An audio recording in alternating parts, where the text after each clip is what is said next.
mare comunitate ortodoxă din spațiul online cu cea mai mare creștere în ultimii ani.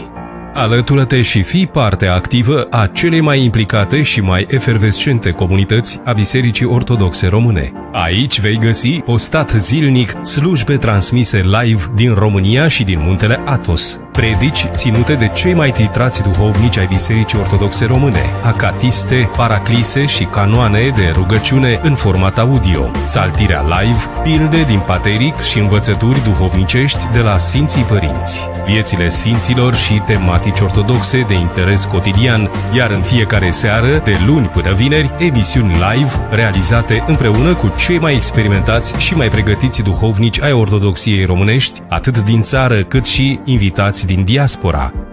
Abonează-te gratuit, activează clopoțelul de notificări și selectează All toate. Dă-ne un like și distribuie fiecare material pe Facebook sau pe alte rețele de socializare pentru a promova credința și învățăturile creștin-ortodoxe. Lasă-ne întrebarea sau părerea ta în zona de chat a transmisiunilor live sau în secțiunea de comentarii a clipurilor de pe YouTube. Ne interesează părerea ta și ne dorim să fim o comunitate unită și o voce puternică în fața atacurilor progresiste și atee din societatea contemporană. Implică-te în acest proiect. Ajută-ne să rămânem independenți și sustenabili. Apasă butonul de Join sau alătură-te și alege nivelul de susținere potrivit pentru tine sau folosește una din metodele directe de susținere indicate în descrierea acestui clip.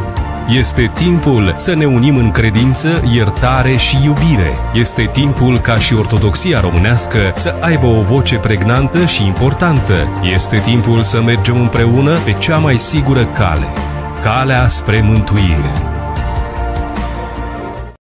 Bună seara, Doamne ajută și bine ați revenit pe canalul de YouTube Calea spre Mântuire. În această seară îl avem din nou alături de noi pe Părintele Petru Marcel Suciu de la Hunedoara. Sărut dreapta, Părinte, și bine ați revenit alături de noi. Doamne ajută, bine v-am regăsit!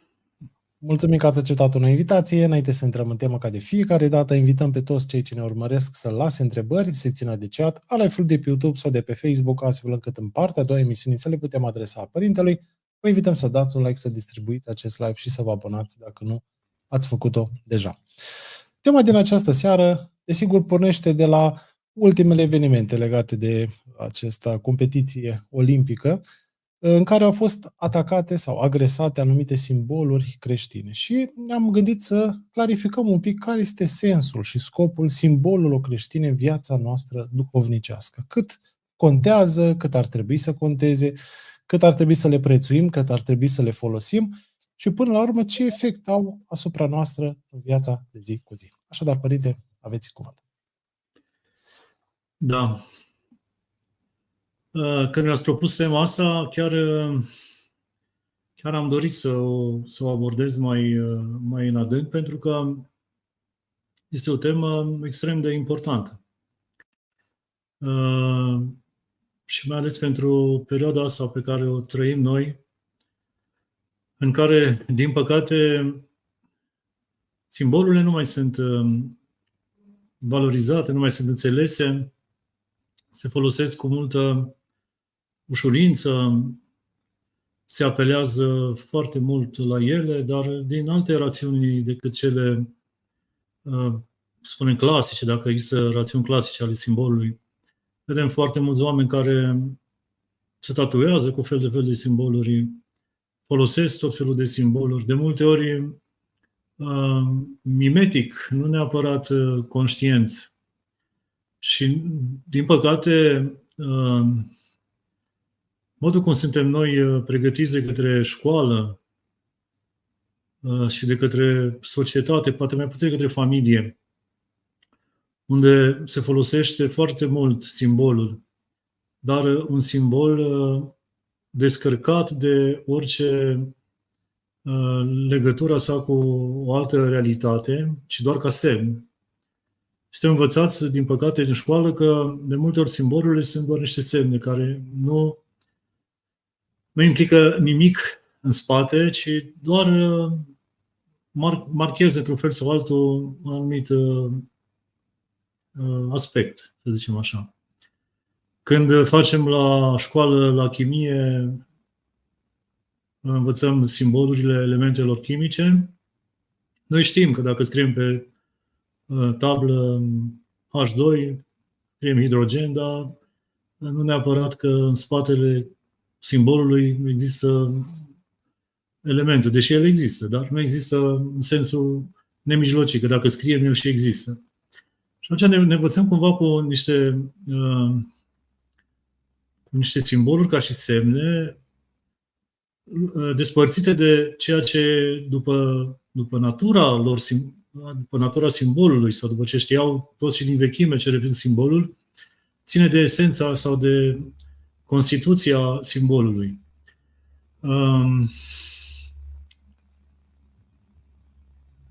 Am intrat un pic, nu știu cum să zic, o să încercăm acum să facem un lucru poate pe care alții nu-l fac.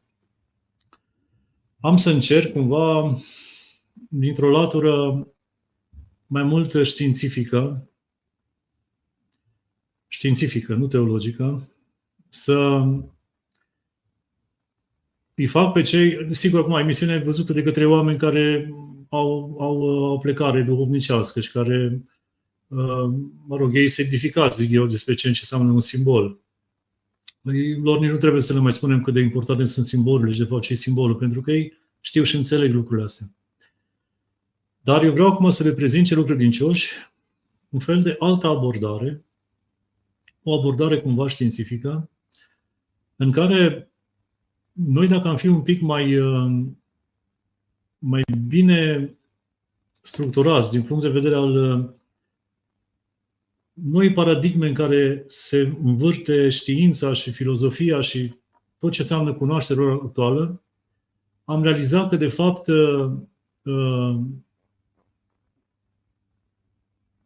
paradigma în care ne aflăm nu face nimic altceva decât să vină să confirme ceea ce și creștinismul, dar nu numai creștinismul, ci întreaga antichitate, că vorbim despre simboluri înainte de creștinism și în timpul grecilor, știau foarte bine.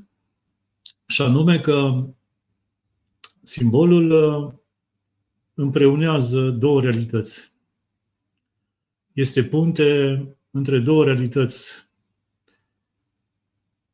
care altfel n-ar avea nicio legătură una cu alta. Între material și spiritual, de exemplu. Între lumea văzută și nevăzută. Între logos și tropos, am putea zice noi. Dar revenim la lucrurile astea.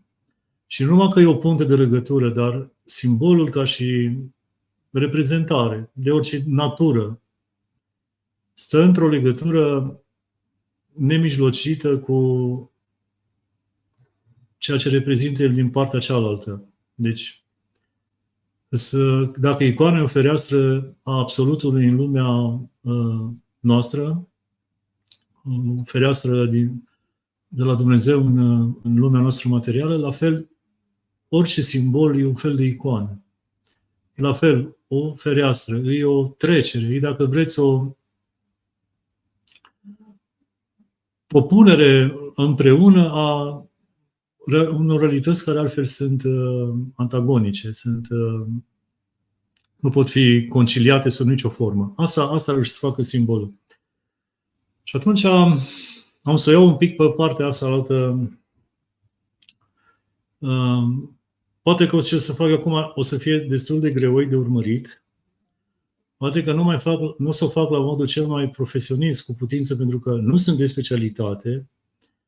Eu m-am lovit de lucrurile astea din studiile mele personale, încercând să înțeleg în teologia Sfântului Maxim dualismul ăsta cu care el vine, adică logos și tropos, între ființă și existență, între tot ceea ce face el.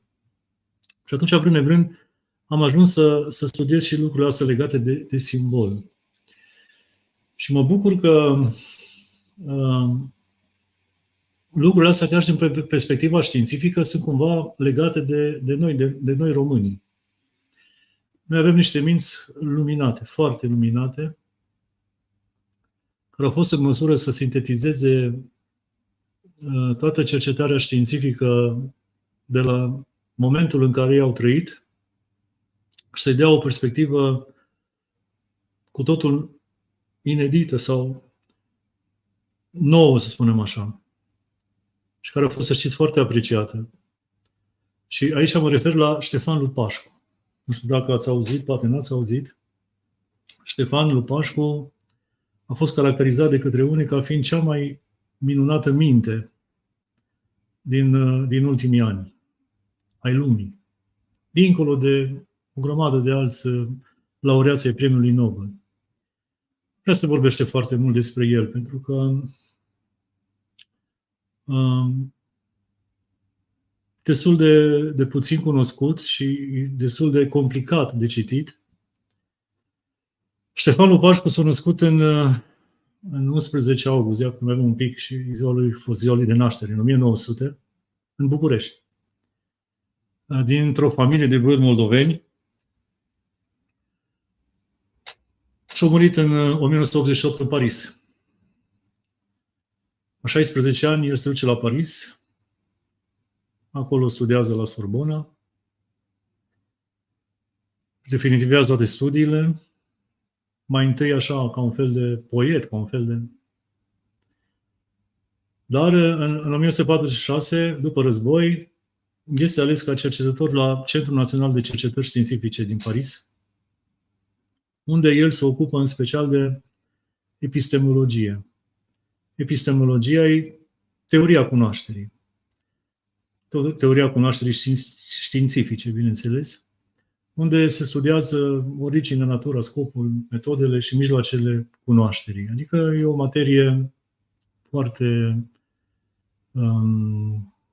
cum se spune așa, nu atât practică, cât mai mult teoretică, să zicem, epistemologia aceasta. Ei, asta face mai întâi Lupașcu. Are o mulțime de cărți scrise, citesc vreo câteva dintre ele: Energia și materia vie, Tragedia energiei, Energia și materia psihică, Psihismul și sociologic, Universul psihic și altele. În orice caz, e foarte, foarte apreciat de lumea academică, în așa fel încât în 1976 îi se acordă o medalie. În 1984 este premiat, un român premiat de către Academia Americană de Știință. În 1987 el e fondator al Centrului Internațional de Cercetare și Studii Transdisciplinare. Este unul dintre fondatorii transdisciplinarității, adică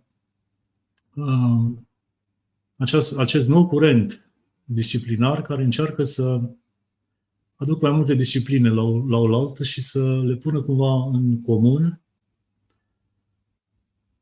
sigur, în beneficiul umanității. Adică să iasă cumva cunoașterea umană din autonomizarea aceasta în care fiecare disciplină merge pe treaba ei fără ca să corespondeze cu celelalte discipline. Și atunci iată că există curentul acesta în care cercetările mai multor discipline sunt puse în comun. Ei, pentru ce rămâne el cumva mare? Și ce legătură are Lupașcu cu tema emisiunii noastre, cu simbolul creștin? El e cel care reformulează, dacă vreți, teoria contradicției.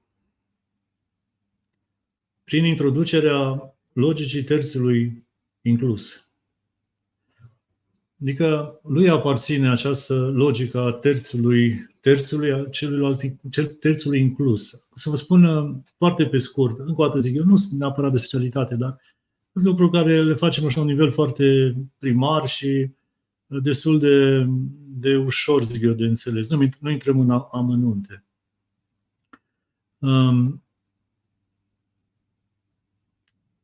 Din paradigma actuală fac parte mai multe teorii, să zicem așa. Iar foarte pe scurt. Heisenberg a formulat principiul nedeterminării, adică a incertitudinii. Asta e mecanica cuantică. Și el zice că chiar dacă rezultatul unui măsurător poate fi făcută, rezultatul acesta nu este determinist. Și este caracterizat și printr-o distribuție de probabilitate. Adică există o probabilitate, nu sunt lucrurile bătute încuie. Tot timpul poate interveni ceva ce a scăpat din măsurătoarea respectivă celui care a făcut-o, care nu a putut să, nu a cunoscut-o, nu a avut instrumentele la vremea respectivă și care pot să facă ca rezultatul unui măsurător să nu poate fi bătut în cuie pentru totdeauna. Lucrurile se pot schimba. Apoi, Lupașcul o să dea foarte bine pe Heisenberg și l-a înțeles foarte bine pe Heisenberg. După aceea, alt om de știință, Pauli, care tot așa formulează alt principiu de excluziune, zice el. Și spune felul următor. Doi fermioni, adică niște particule elementare cu spin semi-întreg, doi fermioni identici nu pot ocupa aceeași stare cuantică simultan. Adică nu pot fi simultan în aceeași stare cuantică. Se exclud unul pe altul. Nu pot. Adică este o teorie și asta a faptului că într-o stare cuantică, vedeți ce ne spunem așa, că îngerii, deși au mare putere de deplasare și pot fi iuți și de aceea sunt definiți de multe ori fiind iuți, ei nu sunt atot prezenți ca bunul Dumnezeu, ci ei sunt prezenți o singură dată sau într-un singur loc, să zicem așa. Nu sunt peste tot, ci într-un anumit loc. Lucru pe care el te spunea Sfântul Dionisie cu multă vreme înainte de a se studia elementele astea principale.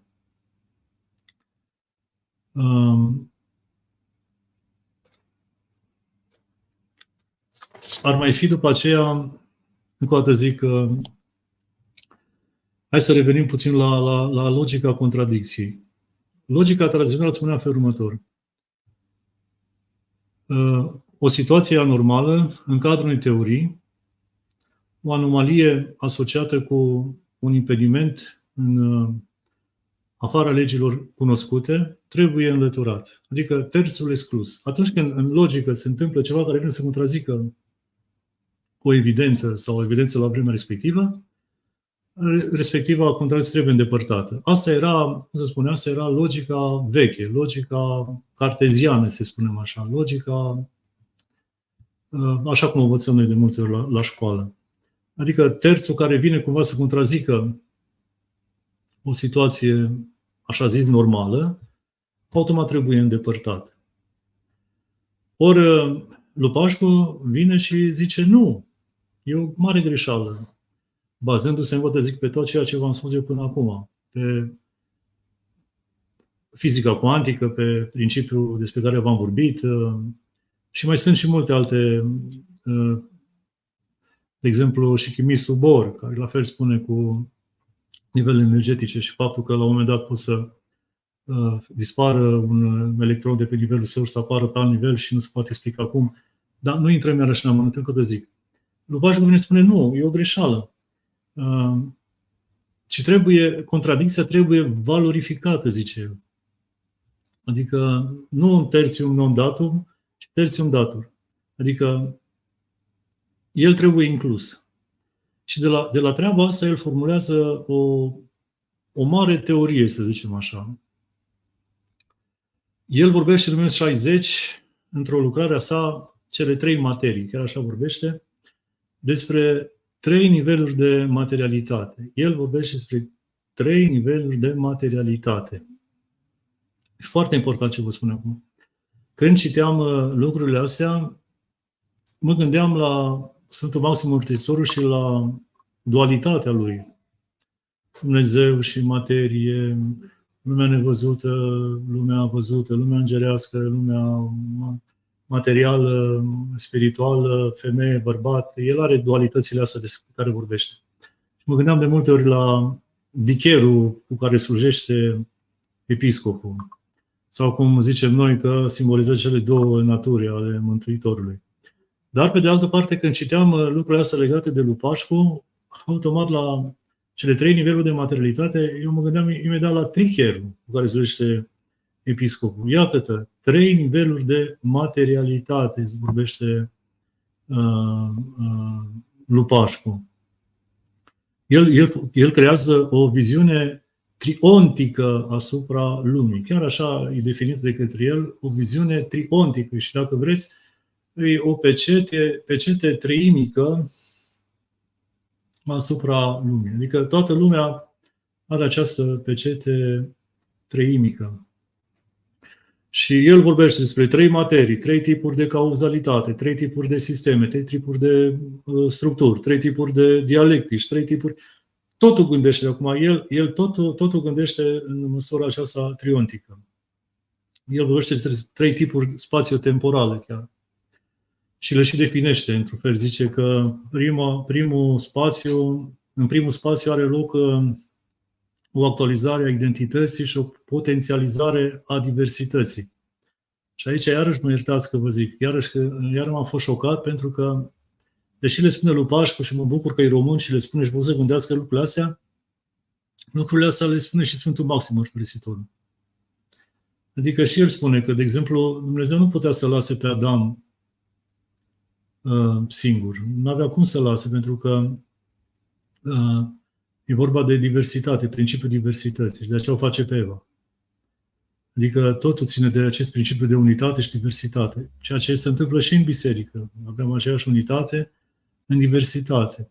Ei, asta spune și lui Pașcu, că la primul nivel al spațiului ăsta temporal avem o actualizare a identității și o potențializare a diversității. La nivelul 2 zice invers. Avem o actualizare a diversității și o potențializare a identității. Și ca să fie a treia, spune și de unul contradictoriu sau spațiu T sau spațiu cuantic, zice el. Și aici n-ai cum să nu te gândești iarăși la Sfântul Maxim, la Logos și la Tropos. Adică acolo unde vorbim despre Logos, despre rațiunile dumnezeiești care țin de identitate și care sunt neschimbate. Și când vorbim despre Tropos, unde vorbim despre existență și despre actualizarea acestor logoi în realitatea existențială de zi cu zi. Și iată cum le vede, încă o dată zic, le vede lui Pașcu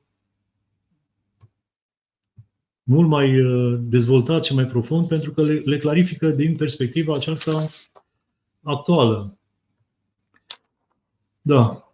Cu lui Pașcu cam atâta e. Adică el, încă o dată zic, are viziunea aceasta triontică asupra lumii și nu exclude nicio clipă contradicția, ci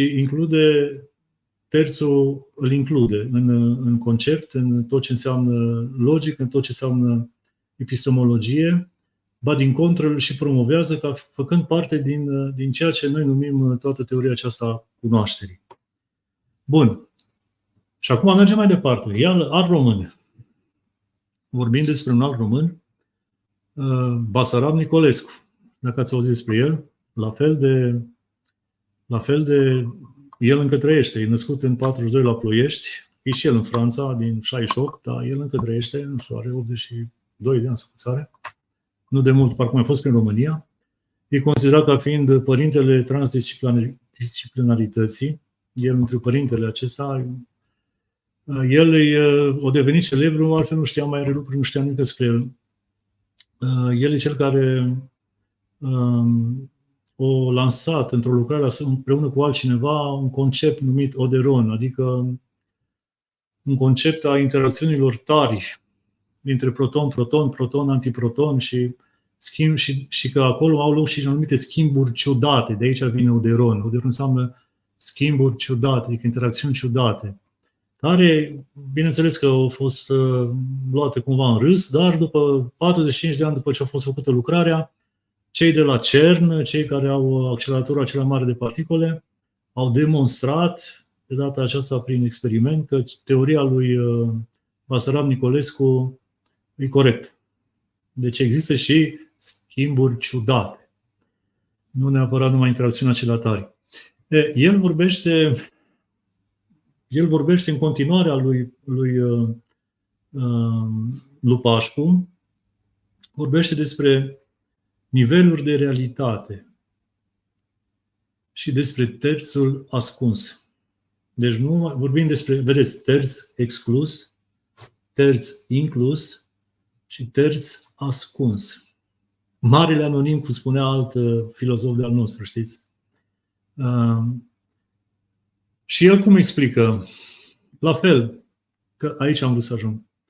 El explică că există mai multe niveluri ale realității. 3, zice Lupașcu, Basarab Nicolae spune la fel, în care acest terț ascuns, cumva insesizabil realității, intervine și face ca lucruri care într-un nivel de realitate sunt corecte, în nivel de realitate, în alt nivel de realitate să fie false sau invers. La un nivel de realitate să fie false, dar intervenindu-se prin simbol la alt nivel de realitate, ele să fie adevărate. Și aici intervine ceea ce unde vreau noi să ajungem. Adică la simbol. Cum v-am zis, în mine, de exemplu, sunt straturi la anumite adâncimi, pe orizontală. Și între ele există suitoare, ziceam noi, adică locuri cu scări unde poți urca de pe un strat pe altul, care fac legătura între un strat și altul. La fel se întâmplă cumva și aici. Deci avem nivelul de realitate, iar între aceste niveluri de realitate operează simbolul. Simbolul sunt acele punți între nivelele de realitate, pe care, încă o dată zic, lumea a început să înțeleagă și să-l ia în seamă. De aceea s-a și născut semiotica ca știința simbolurilor. E o întreagă știință care se ocupă de simboluri. Și de aici, din semiotică, derivă lingvistica, din lingvistică bună parte dintr-o psihologie, unde tot așa se vorbește despre simbol, despre semne, despre arhetipuri, care stau la baza înțelegerii noastre a lumii și a realității și până la urmă noastră, pentru că există o retorică constitutivă a lui White, un alt filozof, care tocmai despre asta vorbește. Că până la urmă limbajul, până la urmă modul nostru de înțelegere, tot ceea ce stă la baza mecanismelor noastre psihice, până la urmă se referă tocmai la asta, la simbol, la semn, la arhetip. Și simbolurile fac parte din universul existenței și a noastre omenești, până la urmă, la modul să înțelege lumea. Revin. De unde vine termenul de simbol? Simbolon din limba greacă înseamnă a uni părți care altfel nu pot fi, a pune împreună două realități, a pune împreună două realități care altfel nu pot fi împreună. Deci, iată, grecii vechi știau, înțelegeau că simbolul asta face. Deci, orice simbol pune împreună două realități care altfel n-ar putea fi puse împreună. Adică, ceea ce spunea Sfântul Maxim Ursul, realitatea nevăzută cu realitatea văzută, pe Dumnezeu și creația, pe bărbatul și femeia. Toate celelalte despărțiri pe care Sfântul Maxim Mărturisitorul le găsește până la urmă. Asta face un simbol. Și nu numai că le pune împreună, dar simbolul încă o dată stă într-o legătură nemijlocită, directă, cu realitatea și dintr-o parte și dintr-o altă parte, cu realitățile pe care le pune împreună. Dacă insistăm un pic și înțelegem un pic ce vă spun eu acum. Deci, iată, cei vechi știau că orice simbol, pe lângă partea materială, are în spate o legătură nemijlocită cu ceva nematerial, cu ceva spiritual, cu ceva ce nu poate fi reprezentat din altă sferă, dintr-altă așa. Asta știau cei vechi și bine știau. Și nu foloseau inflaționist simbolurile sau fără să fie conștienți de realitatea simbolică. Revenind la paradigma în care noi trăim, iată ce spune Lupașcu, iată ce spune Basarab, iată ce ne învață fizica cuantică, ne spune la fel. Există niveluri de realitate, între care se comunică prin simbol. Simbolul face trecerea dintr-un nivel de realitate în un alt nivel de realitate, până la urmă. Există această logică a terțului, inclus, ascuns, al marelui anonim, a tot ceea ce poate interveni, ceea ce într-o realitate poate să fie fals, dacă mergi pe alt nivel de realitate, acolo poate să fie adevărat. Sau invers, lucrurile pot fi făcute. Nu trebuie excluse, ci trebuie luate cumva în considerare. Lucrurile astea, încă o dată zic, țin de paradigma științifică, nu de altceva în care noi ar trebui să înțelegem, să ne mișcăm. Așa că rămâne un mare semn de întrebare că noi, oamenii moderni, așa zici moderni, sau care suntem la zi cu știința și care ne punem nădejdea în știință, totuși neglijăm atât de mult ceea ce înseamnă simbolul sau simbolurile și ne jucăm cu ele, descărcându-le de orice altă semnificație, de orice altă legătură, luându-le așa ca pe niște semne descărnate sau descărcate de orice altă semnificație sau așa mai departe. Și de aici intervin toate tragediile, din păcate, ale lumii și până la urmă ale noastre. Pentru că, sigur că biserica încă de la început operează cu simbolurile, vorbește despre simboluri, v-am spus, pot să fac teologia Sfântului Maxim Mărturisitorul legată la, v-am spus, și ce spune Lupașcu, și ce spune Basarab Nicolescu, la realitățile, că și el vorbește despre realitățile mari, în sensul că tot ce v-am spus acum se ține de realitatea existenței, adică Lupașcu vorbește despre cele trei materii, nu despre spirit, despre cele trei materii. Dar când vorbim, de exemplu, de Sfântul Apostol Pavel, nu el spune că am fost răpit până al treilea cer. Iată că Sfântul Apostol Pavel ne-ar putea spune că stai un pic, că poate și în logica logosului sau a ființei sau a nevăzutului ar putea să existe și acolo al treilea cer și acolo să fie trei realități ale spirituale, să spunem așa, adică ale vieții spirituale. Deci sunt niște lucruri pe care, din păcate, noi nu le aprofundăm destul și le luăm foarte ușor și fără să realizăm, ne jucăm de multe ori poate cu focul. Pentru că vedeți cât de important e pentru noi icoana. Și tot spunem că e fereastră și cinste pe care dau icoane se duce către arhetip, către cel care e pictat acolo și e fereastră absolutului față de noi.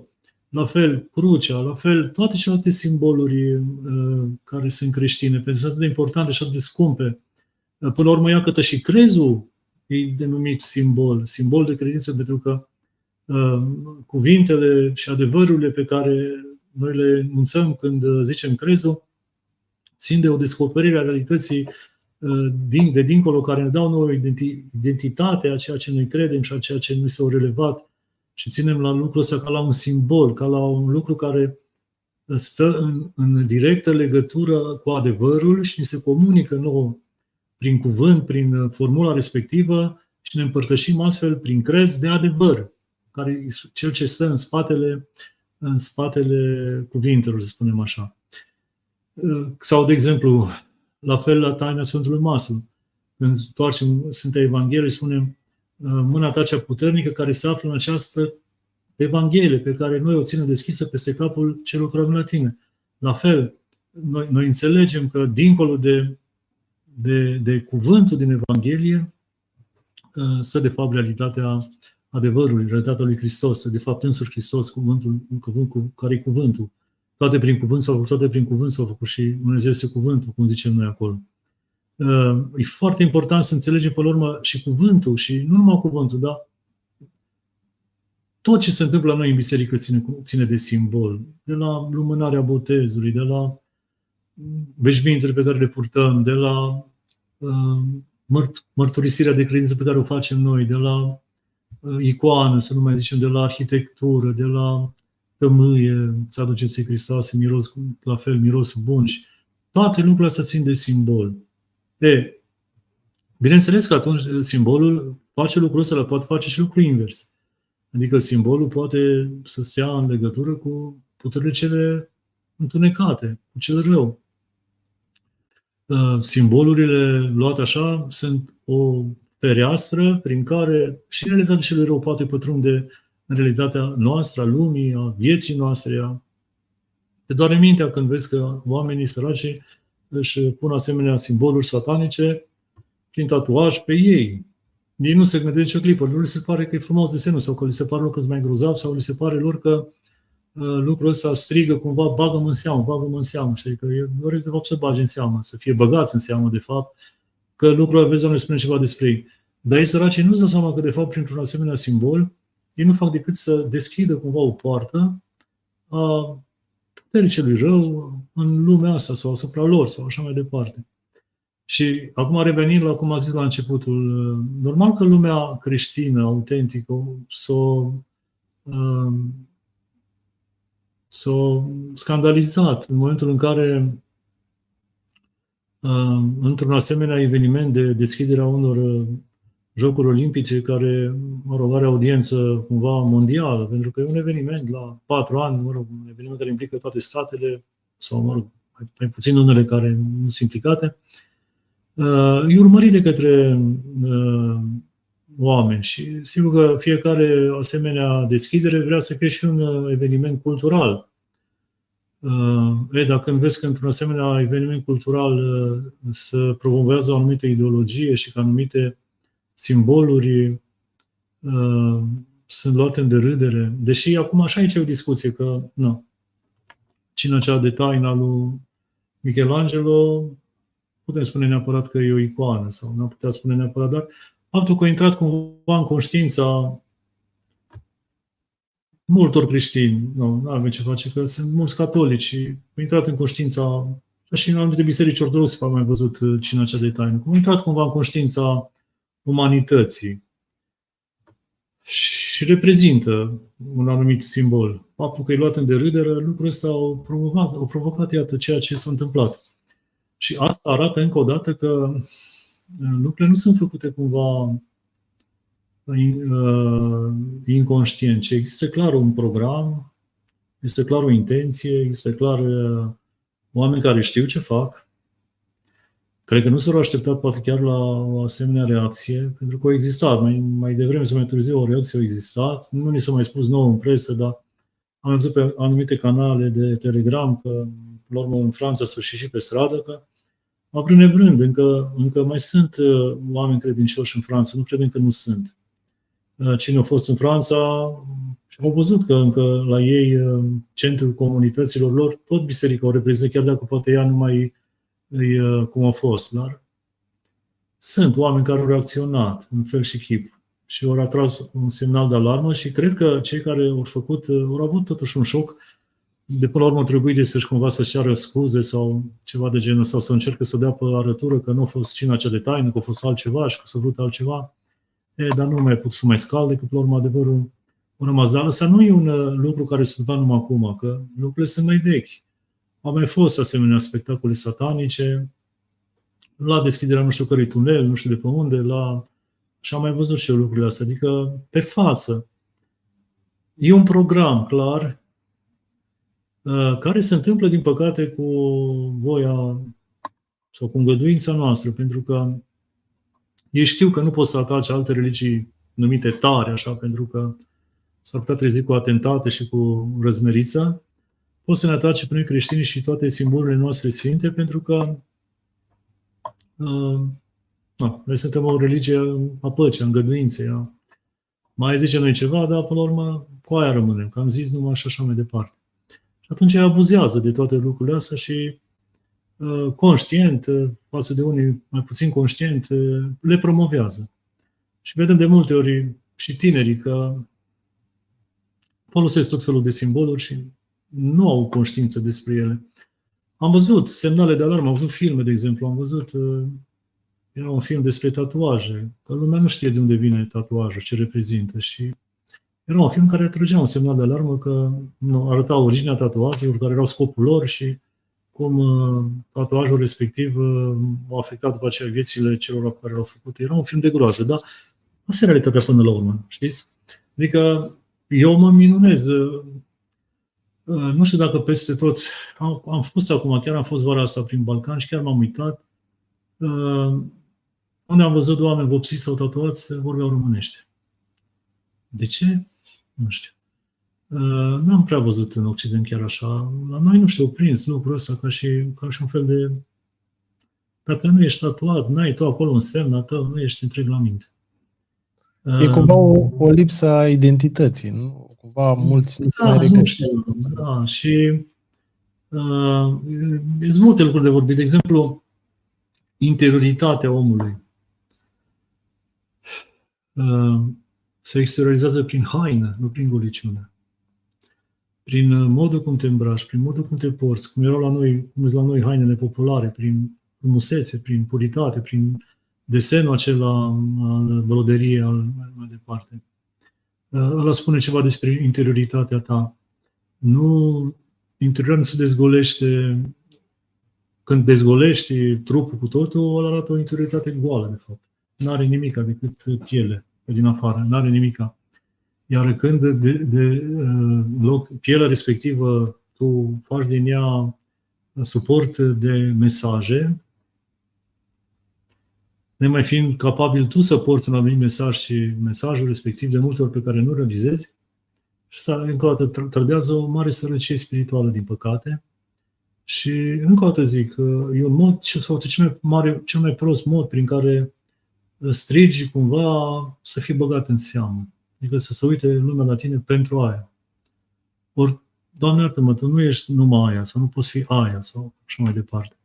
Plus, încă o dată zic că, din păcate, noi creștini nu mai înțelegem, dar dacă citim în Scriptură, Sfântul Apostol Pavel ne spune clar: voi nu înțelegeți că trupurile voastre au fost răscumpărate cu scump sângele Domnului și că voi nu vă aparțineți și că nu puteți face ce vreți cu trupurile voastre, că sunt ale Domnului. Faptul de a le păstra și de a le chivernisi în așa fel încât ca templele Duhului Sfânt, e rostul nostru, dar nu să faci din ele, sau ce spune Sfântul Apostol Petru, nu și la femei, că împletiturile părului vostru să fie ascultarea, cumințenia, hărnicia, nu împodobiri și alte prostii și așa mai departe. Sfântul Apostol Pavel rostește aceste deziderate într-o societate foarte decăzută. Adică societatea la acea vreme era foarte sexualizată, foarte violentă, foarte crudă, foarte nedreaptă, deși era dreptul și așa mai departe. Iar distracția principală era distracția de la arena, în care anumiți oameni erau sfârșiați sau omorâți sau spre deliciu și distracția spectatorilor. Așa e. Da, acum putem noi să zicem de unde s-au ajuns în situația asta. Nu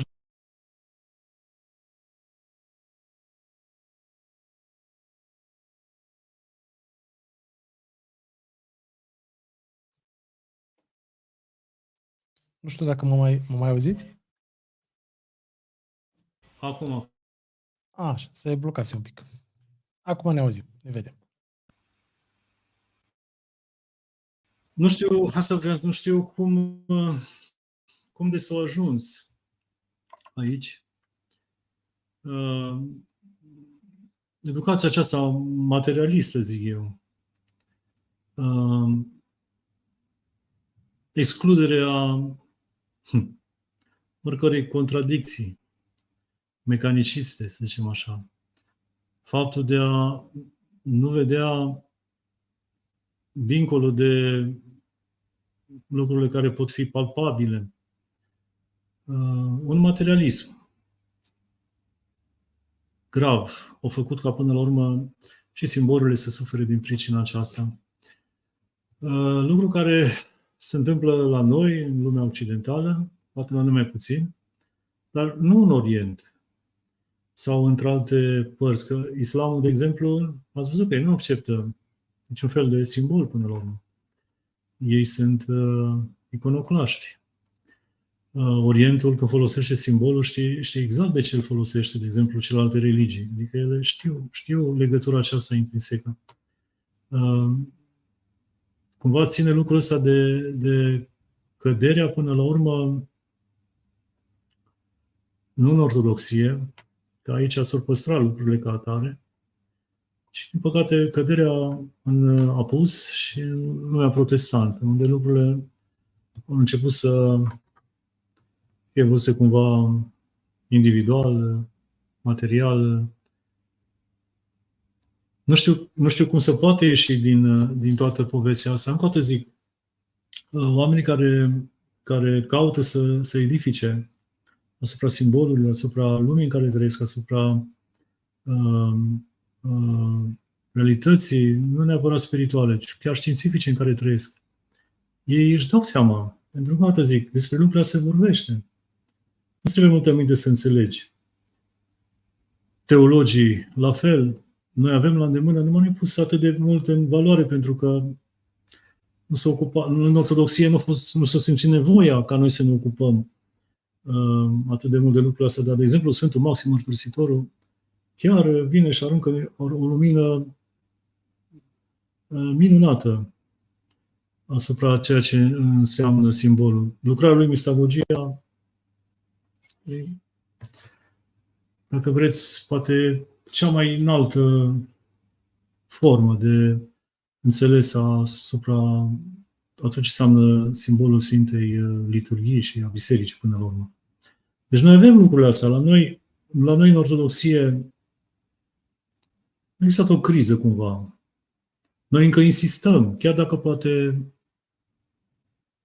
nu înțelegem întotdeauna tot ce stă în spate, dar nu există încă lucrurile astea cu simbolurile. Vine din partea cealaltă, vine din Europa Occidentală, acolo unde n-am văzut niciunul dintre cei care au participat la spectacolul respectiv să spună nu particip la așa ceva, deși lucrurile erau clare. N-am văzut. Eu asta iară nu pot să înțeleg acolo, adică e vorba de conștiința mea. Un lucru care e împotriva conștiinței mele, dincolo de orice, eu pot să refuz. Am libertatea de conștiință să refuz lucrul respectiv. N-am văzut pe nimeni să refuze, n-am văzut pe nimeni să zică dintre participanți. Era un film la un moment dat când unul nu a vrut să participe la o alergare că avea loc sâmbătă și era adventist, știți? Și nu participa la ea, deși era cel mai rapid și o pierdut medale, da? Pentru credințe nu, zic că noi sâmbătă nu alergăm. N-am văzut pe nimeni dintre sportivi sau dintre ceilalți. La noi se întâmplă așa, la noi aici e schizofrenia, că în biserică lucrurile sunt ok, dar oamenii când iasă din biserică, uită că sunt oamenii bisericii și se comportă, zice, păi bine, adică ei nu sunt creștini acolo la fiecare locului de muncă, adică să fac un protest. Eu, ca și creștin, nu pot să fac lucrul respectiv, nu să transmit lucrul respectiv, nu pot să particip la minunul respectiv, pentru că contravine și protestez prin faptul că nu particip. Și dacă ei n-ar participa și ar fi așa un protest cumva în masă, nu s-ar întâmpla. Dar culmea că eu particip la toată măgăreala asta cu simboluri și cu nu știu ce și după aia eu mă duc la biserică. Asta nu pot să înțeleg eu. Adică, după ce înțelege, sau nu, eu mă duc la biserică tatuat, cu tatuaje de nu știu de care, sau folosind tot felul de simboluri care nu au de a face cu creștinismul. Vă spun sincer, pe mine mă doare sufletul când văd că apare câte unul. De ce săracul nu știe tatuat pe acolo, că poate sunt alte limbi și nu știe ce și așa? Măi, domnule, dar unde până la urmă integritatea ta sau credința ta? Adică ori ești ceva, ori nu ești. Sau cum să zic eu? Nu că aș avea ceva, dar nu merge. Adică nu e spiritul ăsta. Noi suntem creștini. Trebuie să fii creștin integru, autentic, pentru toate. Spune Munte clar că cine e credincios în cele mici, credincios și în cele mari. Și invers. Nu ești credincios în cele mici, nu ești credincios în cele mari. Adică tu vii să spui că nu are nicio importanță că ți-ai făcut respectiv. Că nu vrei tu să aibă importanță, e treaba ta, dar importanță are. Și tu duci până la urmă un mesaj în spatele unui simbol. și-l aduci în familia ta, în viața ta, în comunitatea ta. După aia te miri câteodată că te miri de ce se întâmplă sau ce să te mira. Se întâmplă? Se întâmplă. Da. Întrebarea mea era... Da, mulțumim pentru frumoasa prezentare, foarte interesant și foarte folositor, pentru că astfel înțelegem că problema simbolurilor nu este doar o chestie așa vizuală sau ce ține de grafică sau o chestie așa de moft, de opinie sau de tabără. Da, uite, vezi, n-am intrat în profunzime, n-am intrat să vorbim despre simbolul din perspectiva psihologică, psihică, a vieții, unde chiar cooperăm cu simboluri și dacă îl citiți pe Jung, vă cutremurați ce înseamnă semn la el, ce înseamnă arhetip, ce înseamnă simbol și cum toate informațiile astea ale noastre cumva sunt decartate în înțelegerea noastră personală, tot așa, ca simboluri, sunt puse acolo ca simboluri. Cele 3 niveluri de care vorbește lui Pașcu sunt și la nivelul psihic.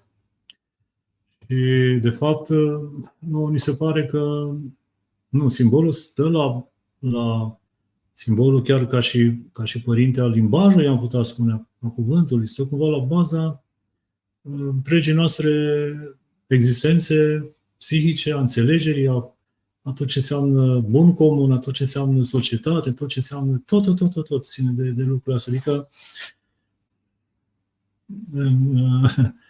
lucrurile sunt nu serioase, foarte serioase. Ea trage atenția Scriptura că pentru orice cuvânt, ne la locul lui vom da seama cuvânt. Deci când am spus că simbolul stă și la baza cuvântului, pentru orice simbol sau pe care noi îl neglijăm sau îl luăm cum nu trebuie sau pe care îl neglijăm din înțelesul realității pe care o aduce la nivelul existenței și a psihicului nostru până la urmă, vom da seama până la urmă și dăm seama încă din timpul vieții acesteia. Nu trebuie să ne mirăm când ne răcim din punct de vedere sufletește sau și duhovnicește chiar, că uite, despre asta e tema, viața duhovnicească. Trebuie să fim să avem o mare acrivie la tot ce înseamnă simbol și trebuie să ne împărtășim de lucrurile simbolice cu toată. Eu vă spun sincer, acum poate n-ar trebui, dar eu am conștiința că atunci când, de exemplu, mă îmbrac în veșmintele preoțești, eu am conștiința că eu mă îmbrac în preoția lui Hristos. Și că din momentul respectiv, eu trec pe planul al enștelea. N-ar trebui să prea mai conteze. Nici modul meu de a fi, nici modul meu de a gândi, nici modul meu de a vorbi. Ca nu cumva să aduc la altar foc străin. Și din momentul respectiv, tu trebuie să ai conștiința că rostești Evanghelie ca și cuvântul lui Hristos, trebuie să te comporți ca și cum s-ar comporta Hristos, cu blândețe. Trebuie să dai deoparte orice vorbire deșartă sau orice vorbire care nu e în duh sau nu e în duhul liturgic. Adică ar trebui să ai conștiința că ești un simbol. Nu că tu ești cineva, tu nu ești nimeni, tu ești doar un purtător. Dar tu trebuie să te conformezi la ceea ce tu faci acolo. De aceea, faptul că ești atent, că ești pătruns, că nu faci mișcări de aiurea, gesturi de aiurea, vorbe de aiurea, în moment ce tu ești înveșmântat cu preoția lui Hristos în timpul slujirii, eu zic că e foarte important, foarte, foarte important. Nu poți să-ți îngădui că să-L pui pe Hristos sau preoția lui Hristos să o pui în situații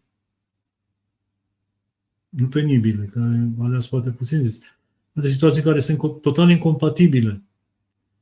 Și așa mai departe, cu toate lucrurile astea. La fel, uite, noi când citim Scriptura, la fel, ne punem cu rugăciune înainte și cu mintea deschisă, smerită, încât să ne descopere, să ne dezlege Dumnezeu mintea ca să putem înțelege Scripturile, așa cum o dezlega și apostolilor. Și dacă nu, apelăm la Sfinții Părinți cu toată smerenia și cu toate celelalte simboluri.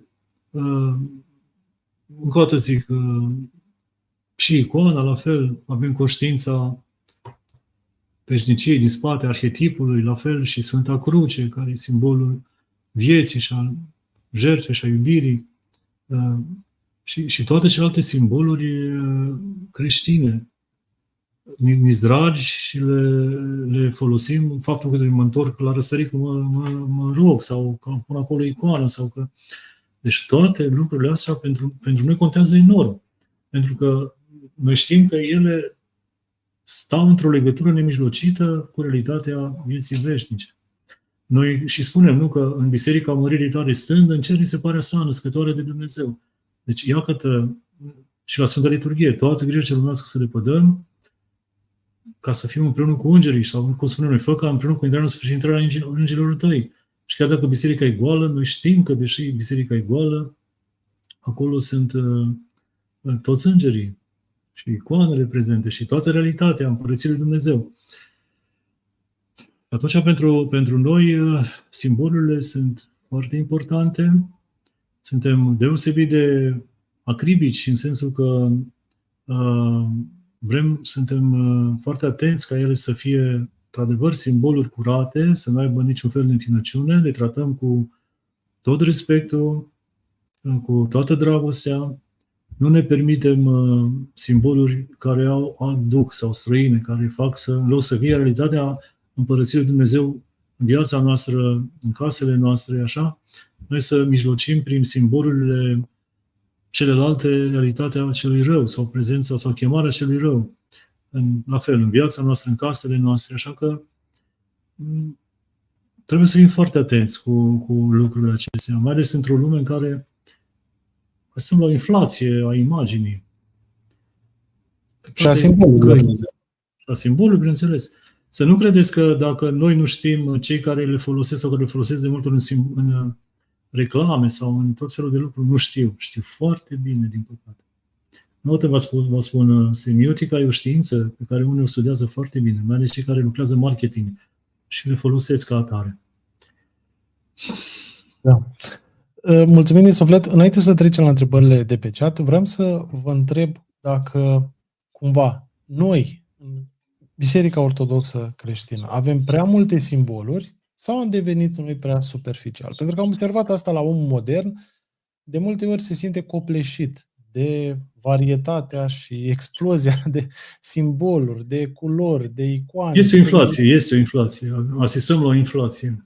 Este o inflație. Acum, și noi ne punem de multe ori problema, nu? Că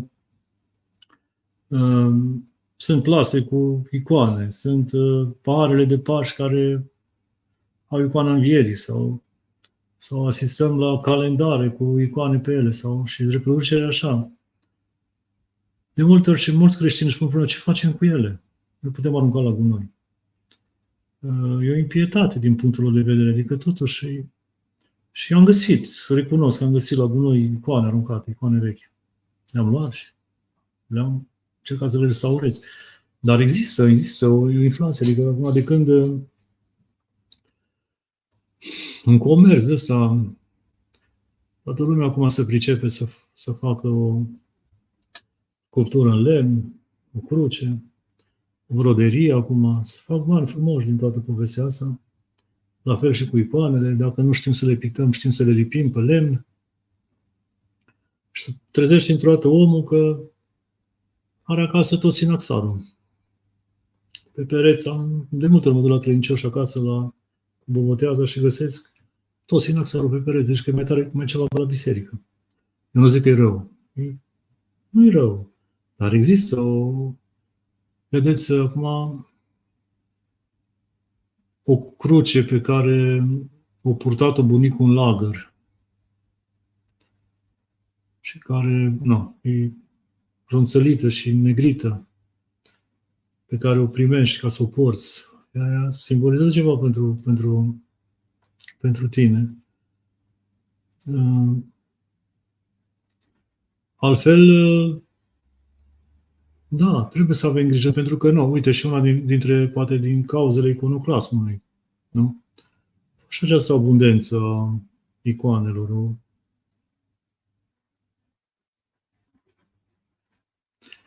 te uiți prin orașele mari că sunt magazine unde se vând icoane. Icoane frumoase.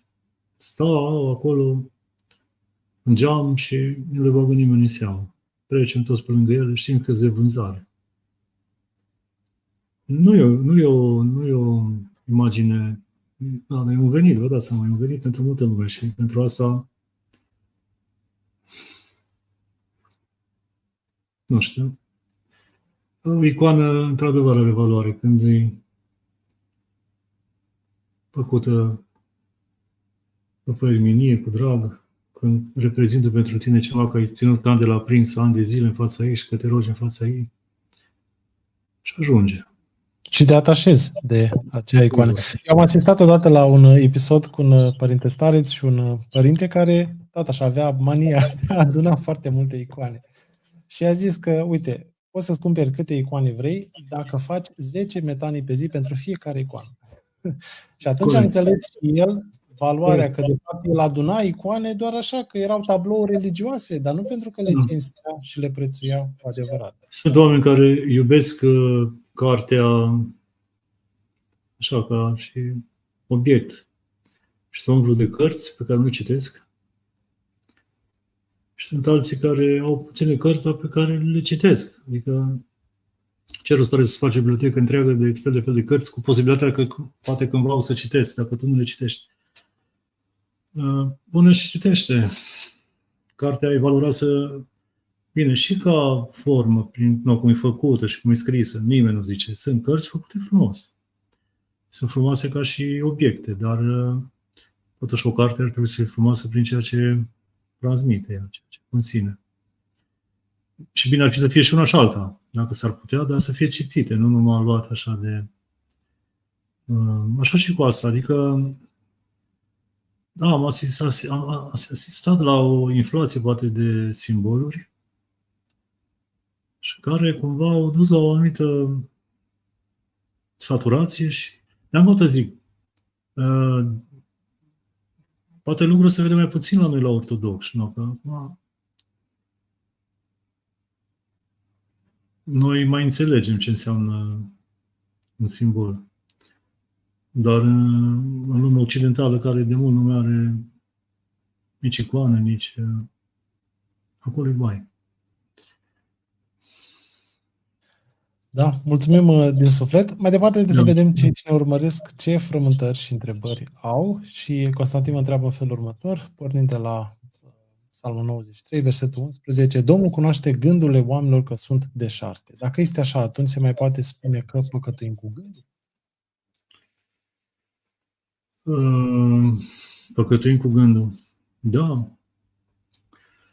Acum,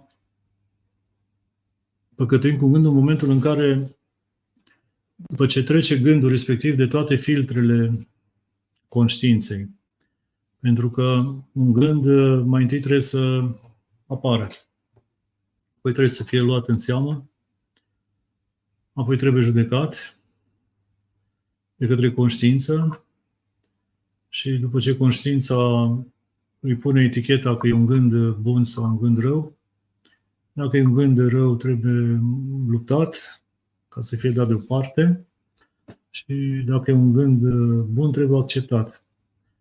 Dar dacă e un gând rău și conștiința îl identifică ca fiind gând rău, dar el continuă să fie prezent acolo în conștient și să ne îndulcim cu el până se îndulcește ființa noastră, adică inima, atunci vorbim cu păcatul cu gândul.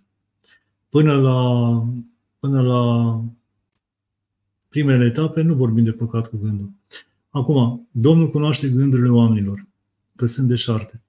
Păi, normal că gândurile noastre sunt deșarte, în sensul că noi nu avem niciodată tot cunoștința, tot știința Bunului Dumnezeu. Și, cum zicem, îl face pe Dumnezeu să râdă de câte ori ne facem planuri. Sau de câte ori vrem să părem înțelepți, de fapt, Dumnezeu râde de noi că de fapt sunt niște proști.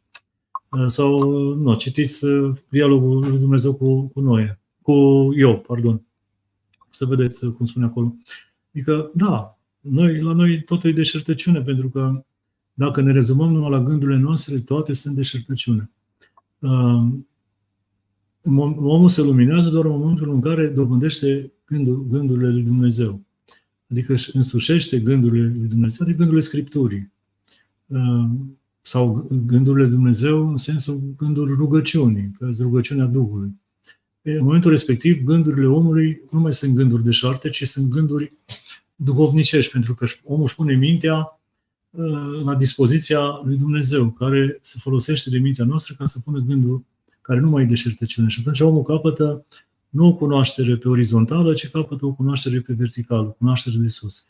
Și atunci nu mai toate gândurile, nu mai sunt gândurile omului deșertăciune, pentru că sunt gândurile lui Dumnezeu. Dar până la a avea gândurile lui Dumnezeu, toate gândurile omului sunt deșertăciune.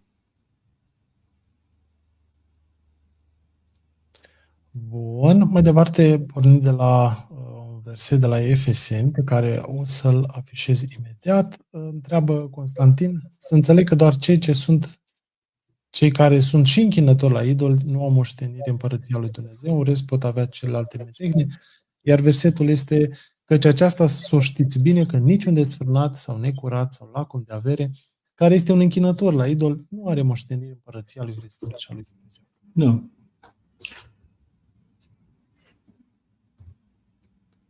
Păi, și aici ce să comentez? N-am ce să comentez aici. Adică el întreabă că dar dacă ești desfrânat sau necurat sau lacom și nu ești închinător la idol, atunci ai moștenire împărăția lui Dumnezeu? Păi Adică nu, că și desfrânarea și culcarea și fără sunt închinări la idol. Nu, adică noi să nu ne amăgim. Nu are niciun amestec lumina cu întunericul. Argintul trebuie lămurit de orice impuritate. N-are, să nu gândim noi că noi putem cumva cu scăderile noastre, cu necurățiile noastre, cumva să avem parte de Împărăția lui Dumnezeu. Nu, trebuie să tindem și să muncim și să rugăm pe Dumnezeu să ne ajute la despătimirea asta, la lucrurile care sunt patim, care sunt toate sunt închinare la idol, toate au în spate duhuri necurate, spunem așa. Ele trebuie luptate, pentru că Harul lui Dumnezeu trebuie luptate, pentru că Harul lui Dumnezeu asta face, are puterea de a ne schimba fundamental. Acolo unde Dumnezeu voiește, acolo se biruiește rânduiala firii, spune rugăciunea noastră. Acolo unde Harul lui Dumnezeu și voința noastră conlucrează, se schimbă rânduiala firii. Să curăță zgura, să curăță toate lucrurile astea. Noi avem, de la botez, avem puterea de a călca peste șerpi, peste scurpi și toate celui viclean. Avem puterea aceasta și trebuie să o punem în lucrare cu toată tăria noastră.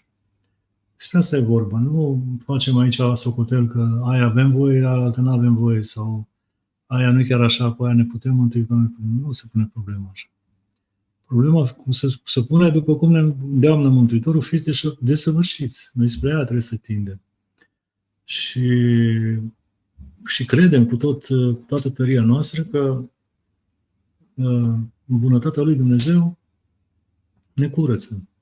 Iată, împărtășania e foc ce arde spinii păcatelor, zice noi. E foc ce intră în alcătuirea mădularului noastre și care spală și șterge toate spinul, tot ce înseamnă zgură, tot ce înseamnă păcat. Despre asta e vorba. Adică eu asta observ și îmi pare rău că sunt foarte puțini oameni care vor să sfințească, din păcate. Care au impresia că vine Dumnezeu și mântuiește așa cum îți iei. Te ia Dumnezeu din pat cu toate păcatele tale și te bagă în rai. Ori nu e așa. Trebuie să dai voință. În primul rând trebuie să gândești și să înțelegi că tot ceea ce se pare ție că nu se poate schimba, că așa mi-e firea, că așa sunt eu, că așa m-am născut, că zodia cu tare, și prostii de astea care, așa, toate astea trebuie să pice. Pentru că noi nu mai suntem noi, că noi suntem uniți cu Hristos însuși, cu trupul sângele Său. Și Hristos când vine în noi, El vine cu sfințenia Lui, cu puterea Lui, cu darul Lui, cu dumnezeirea Lui și El vine și ne dă puterea ca noi să ne sfințim. Despre asta e vorba. Să ne schimbăm fundamental, adică să ne facă, nu e o metaforă, ci am vorbit despre simbol, să ne facă din lupi oi. Despre asta e vorba și asta Asta e scopul vieții duhovnicești. Restul e poveste, că dacă fac aia mă mântuiesc, dacă nu fac aia nu mă mântuiesc, sau nu ne facem împărțiri de astea că sunt păcate pe care le trece cu vederea Dumnezeu, altele nu ne facem împărțiri de astea. Nu. Noi trebuie să ne rugăm cu tot păcatul, să ne schimbăm. Despre asta e vorba. Gabi vă întreabă foarte interesant în felul următor. Părinte, nu credeți totuși că avea dreptate grădinarul care l-a aprostofat pe Cioran, care citea, spunând că nu acolo în cărți găsește răspunsul. Că cumva tot ai nevoie de experiența realității. Acum depinde ce răspunsuri cauți.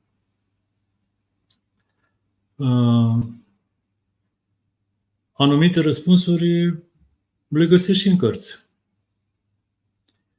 Altcineva spune foarte frumos că dacă vrei să afli despre tine, trebuie să citești Scriptura. Scriptura e cartea care vorbește despre tine. Iată. Dacă vrei să afli despre tine sau dacă vrei să afli răspuns despre tine, o găsești în Scriptură, care și ai o carte. O colecție de cărți, am putea zice. Anumite răspunsuri nu le afli într-adevăr în cărți, pentru că avem un baterii cu un asemenea caz când un părinte care era tare râvnitor de cărți duhovnicești citise de umpluse chilia de cărți și la un moment dat l-au văzut frații că și-au luat traista. Și m-a întrebat, părinte, ce faci? Unde pleci? Și mă duc în pustie. Păi, mă duc să mă pocăiesc.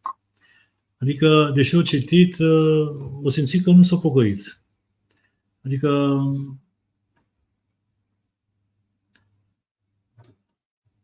o mers să pună în practică ceea ce au citit sau să facă o experiență personală.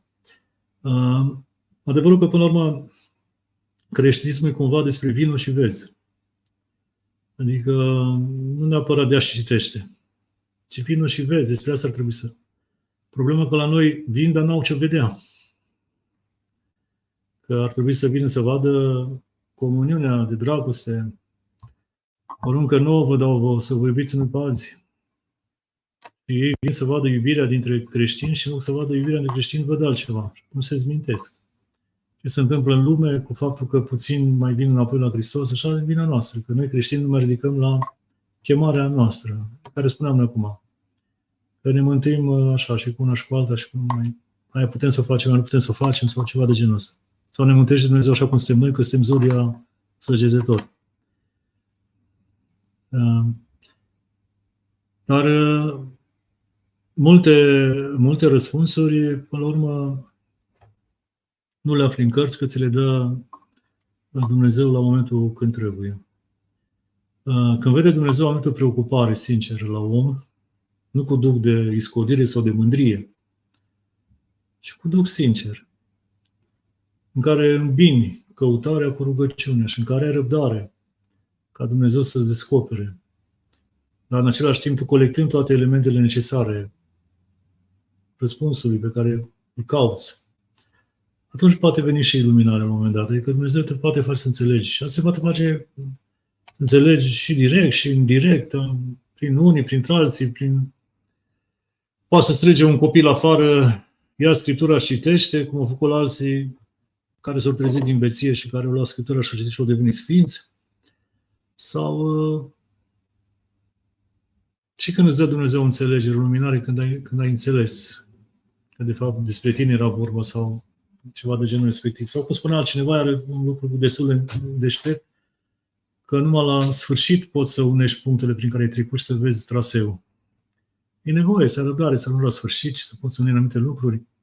Adică, dar și cărțile ajută foarte mult până la urmă. Nu numai cărțile, că până la urmă cartea, încă o dată zic, cartea transmite ceva ce-o gândit altcineva.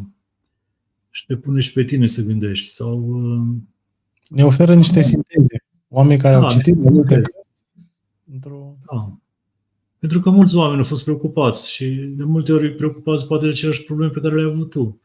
Și decât să iei tu tot, de la început să iei tot raționamentul, mai bine iei și gândești, vezi și-o gândit unul care a avut aceeași problemă și să duci mai departe ceea ce poate o descoperi sau gândit el. Deci, cunoașterea umană cam așa stă în comuniune.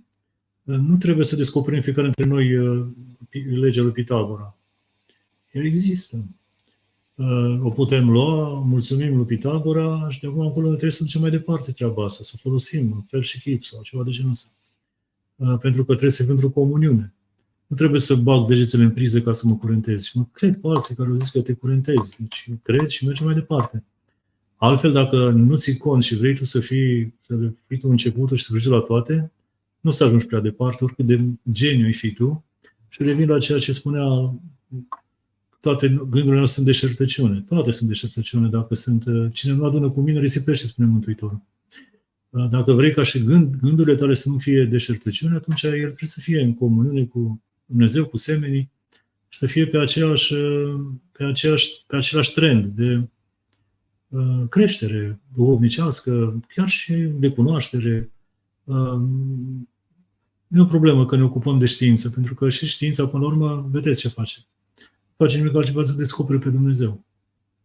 Și îmi pare rău să zic lucrul ăsta, că nu se pune mult accent pe treaba asta, se merge tot pe paradigma veche, tot pe spiritul la cartezian, tot pe prostiile alea vechi. În școala aia se face că, din păcate, spun cu durere, profesorii prea puțin mai citesc astăzi. Dar nu, lucrurile actuale dau multă apă teologiei și credinței până la urmă. Vă spun sincer, Sfântul Maxim e atât de actual acum de... Poți să vorbești în orice domeniu. Teologia lui poți să o pliezi și iasă conform cu paradigma actuală. Melania vă întreabă în felul următor: ce facem cu icoanele care s-au deteriorat și cu celelalte lucruri bisericești, calendare sau pahare după ce am folosit? Cum să spunem, îndrumările din liturghie sau din ăsta sunt clare. Când o icoană își pierde chipul sau s-a degradat, trebuie arsă. La fel și cu celelalte obiecte. Să mă ierte Dumnezeu. Noi nu prea mai facem foc, aia e problema. Că, de exemplu, noi și la biserică, pomenicile, după ce se termină perioada de pomenire, nu le aruncăm. Parcă și pomenicile nu știu cum să le aruncăm. Și le mai dăm la creznic sau unul care știm că face foc, să le punem să facă focul, să le punem pe foc. Cam așa, adică, nu. Așa spune că o icoană, când își pierde chipul, nu mai se vede chipul pe ea și așa mai departe, ea se arde. O întrebare e compusă din două comentarii. Sună felul următor: am învățat din matematici speciale că există și adevăruri care nu pot fi demonstrate. Și dă exemplu... Incompletitudine, da, corect. Și întrebarea este, adică adevărul transcede demonstrații. Cu toate acestea, nu e o greșeală să cauți adevărul din știință? Nu e o greșeală. Nu e o greșeală.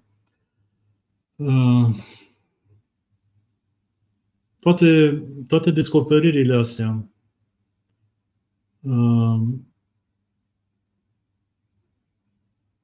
au la bază inspirația. O spun și cei care, de exemplu, și Newton spunea la fel. Doar că cădeau merele de atâta vreme. Numai el a căzut cu accelerație gravitațională. Și a fost întrebat cum pentru că a fost inspirat. A fost întrebat cum definește legea atracției gravitaționale, că nu o definește, pentru că e însuși Dumnezeu. Bine, nu e, cum să spun eu, cercetătorul onest. Eu zic că e plăcut lui Dumnezeu. Pentru că, fiind onest și cercetând cu onestitate creația, nu are cum să nu ajungă la tot ceea ce spunea Sfântul Maxim Mărturisitor, adică la rațiunile dumnezeiești, la logoi dumnezeiești din toată creația. Adică, ia câtă. Să vezi creația ca având însemnul treimii. Și așa este, să știți. Să ajungi să vezi nivelul de realitate. Să ajungi să ai deschiderea asta încât să nu te mai bați pe faptul că la noi 1 cu 1 fac 2. Ok. Dar poate într-alt sistem 1 plus 1 fac 3. Și de ce să nu accept lucrul ăsta? Poate pe alt nivel de realitate. Și vedem că, de exemplu, în realitatea credinței, 1 plus 1, soț și soția fac 3, că și Dumnezeu e de față, prin taina anunții.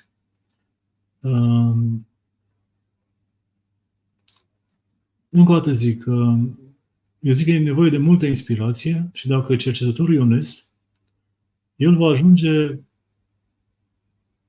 să poarte cum purta, nu știu cine purta, în buzunar odată și întrebau toți cei cu data aia, spunea, în momentul în care eu l-am descoperit pe Dumnezeu. Un om de știință, nu știu care era. Că avea certitudine că Dumnezeu există. Și, până la urmă, Gödel, prin demonstrația lui, cam demonstrează existența lui Dumnezeu. Matematic.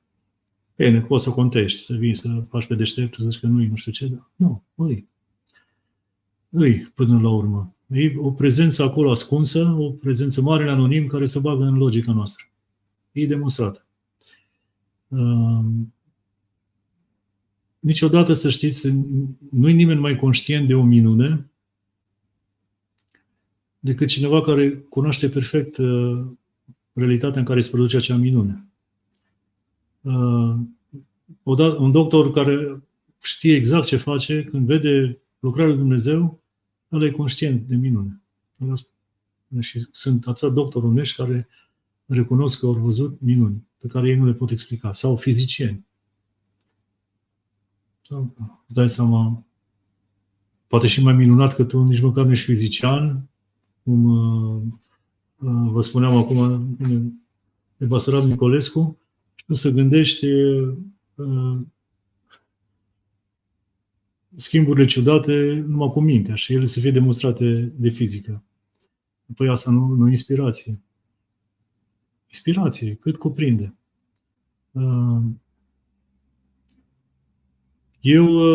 Eu zic că atâta vreme cât ai de-a face cu autentici oameni de știință, sau mai bine zis, eu cred că orice om care e autentic, un om de știință și nu șarlatan, el știe de existența lui Dumnezeu.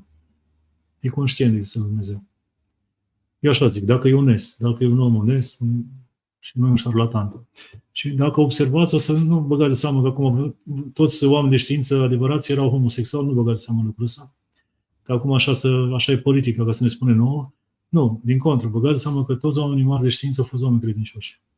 Da, păi primii oameni de știință, a științii moderne ne referim, aveau studii de teologie, ca să nu spune teologi la bază, și prima ruptură, ca să zic așa, de teologie a fost în felul următor, după următorul principiu. Prin teologie am văzut cum ne vorbește Dumnezeu sau ce ne vorbește Dumnezeu, prin știință vrem să vedem manifestările lui Dumnezeu în lumea pe care noi o percepem. Despre asta a fost vorba la început. Și să știți că modurile de împărtășire cu Dumnezeu, cum le vede Sfântul Maxim, sunt cele trei. Pe de o parte, din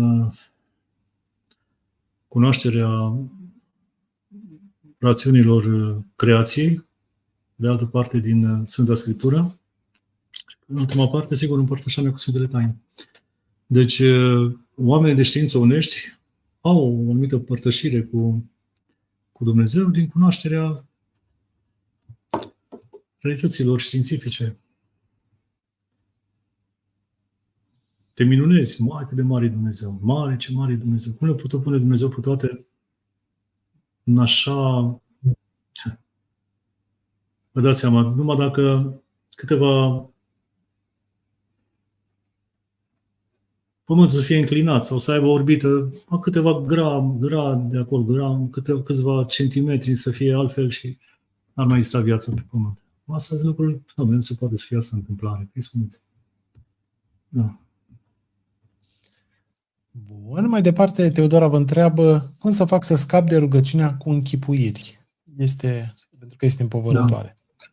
Păi nu știu ce își poate închipui în rugăciune, că nu sunt lucruri. Nu știu ce își poate închipui la rugăciune. Că-s păcătos. Nu știu ce închipui ar putea să fie. Nu, trebuie...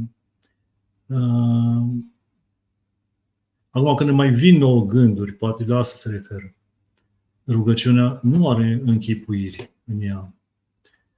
Dar când rugăciunea se face cum trebuie, atunci apar și fel de închipuiri care vin din timpul zilei, din ce am gândit, cu cine am întâlnit, din grijile vieții, din tot felul de lucruri de astea, care apar acolo la nivelul conștientului și care ne atrage atenția de la rugăciune. Nu ai ce să faci decât singurul lucru pe care noi putem să-l controlăm e atenția din toată povestea asta. În timpul rugăciunii, că în timpul zilei noi putem să ne distragem atenția de la anumite lucruri care să ne apară apoi în închipuire. Adică să avem totuși grijă și la ce privim, ce vorbim, ce facem peste zi, adică pază simțurilor, cum spunem noi. Cu cât avem mai mare pază simțurilor, cu atât avem o șansă mai mare ca în timpul rugăciunii să nu apară închipuiri respective. Dar pe lângă asta pot să apară închipuiri din partea celui rău. Cert este în toată povestea asta ceea ce spunea Părintele Teofil: roagă-te cum poți ca să te rogi cum trebuie.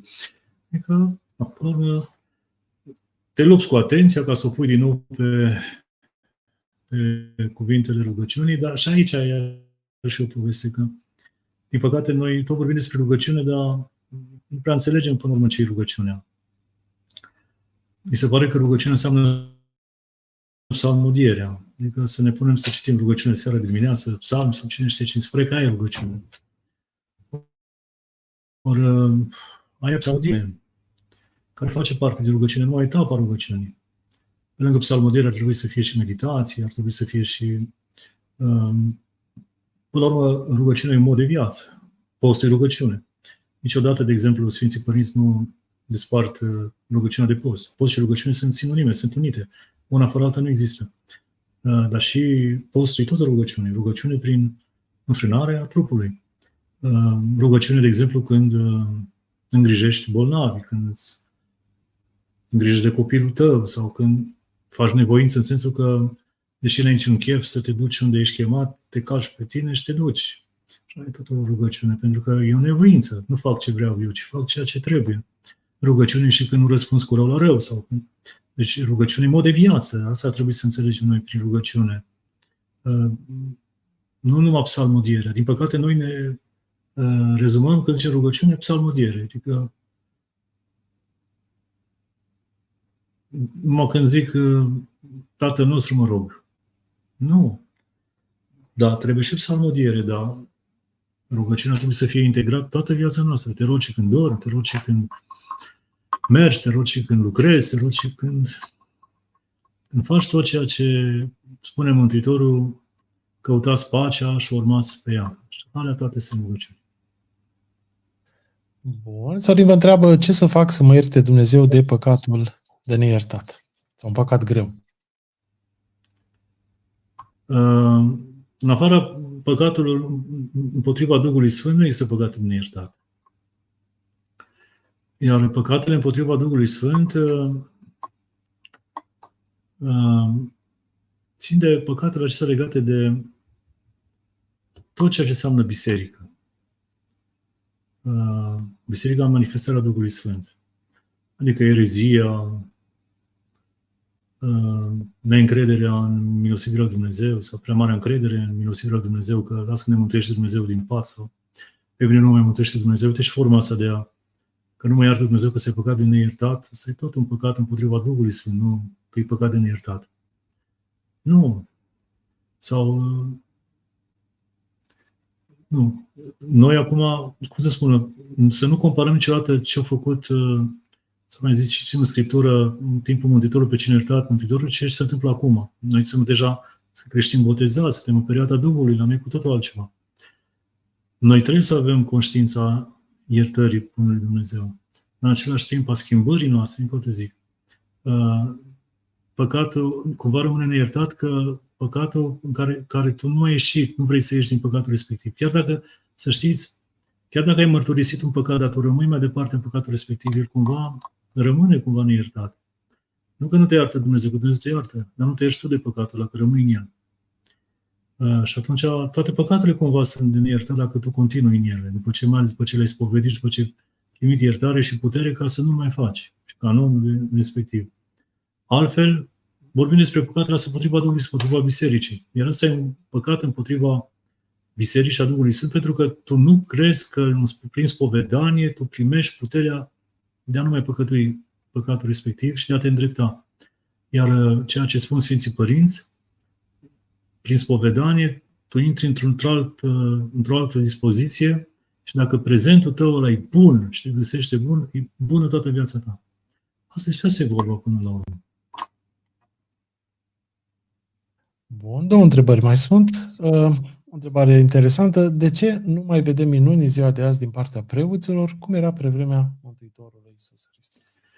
Pentru că nici Hristos nu a făcut minuni la el în sat, la el în comunitate. Pentru că îl cunoșteau. Dar nu e să fiul teslarului, adică nu știm noi cine este, nu știm noi pe mama lui, pe frații lui, adică vine el să ne învețe. De unde știe el să ne învețe? Nu știe el. Și cum spune Mântuitorul, niciodată nu e bine primit un proroc în satul lui. Minuni sunt, dar cumva le face Dumnezeu nu ca mai de mult, pentru că noi nu suntem. Cu ce că suntem vai de capul nostru, mai trebuie să fim și făcători de minuni. Vă dați seama că atunci avem patalama, iadul ne mănâncă. Ne-am mândrit și ne-am fălit, am fi la televizor non-stop. Să ne fălim ce mari făcători de minuni suntem noi. Nu mai putem ne duce lucrurile alea. Dar minuni, Dumnezeu lucrează minunile, vă spun. Doar cei care sunt în domeniu sau cei care sunt cei mai îndreptățiți sau care cunosc lucrurile, realizează minunile. Trebuiați doctorii să vă spună minunile. Părinte, nu se poate.